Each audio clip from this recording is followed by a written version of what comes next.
تخيل تكون عندك فرصة تغسل ذنوبك كاملين وتبدا صحة جديدة مع الله سبحانه وتعالى. ليلة وحدة، فرصة وحدة، واللي هي ليلة القدر. ليلة القدر خير من ألف شهر. اللي كتعني أكثر من 83 عام ديال العبادة في ليلة وحدة.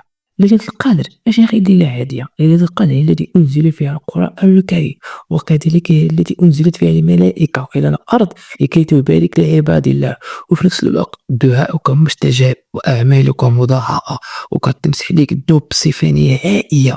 وأجمل ما قال الرسول صلى الله عليه وسلم في هذه اليوم: من قام ليلة القدر إيمانا واحتسابا غفر له ما تقدم من ذنبه. باش تضمن الأجر ديالك عند الله سبحانه وتعالى تبع هذه الخطوات باش يكون لك أجر عظيم.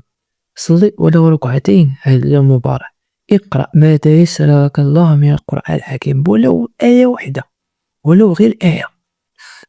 كثر من الدعاء، خاصة اللهم أنك عفو تحب العفو فاعف عني. كثر من الصدقة، وكن على يقين أي حاجة صدقتها ولو درهم واحد يكون لك أجر مضاعف عند الله سبحانه وتعالى. ليلة القدر كاينة في 10 أواخر من شهر رمضان، وحتى واحد الحدود ما عرفش وقتها. تخيل تضيعها وهي اللي غتبدل لك حياتك 180 درجة. ما تسناش تفوت الفرصة، يمكن تكون هذه الليلة هي مفتاح جنتك. خلي لي متابعة وبارطاجي فيديو الأصدقاء ديالك، وعلاش لا ما تكون انت السبب في الهداية ديالو. السلام عليكم.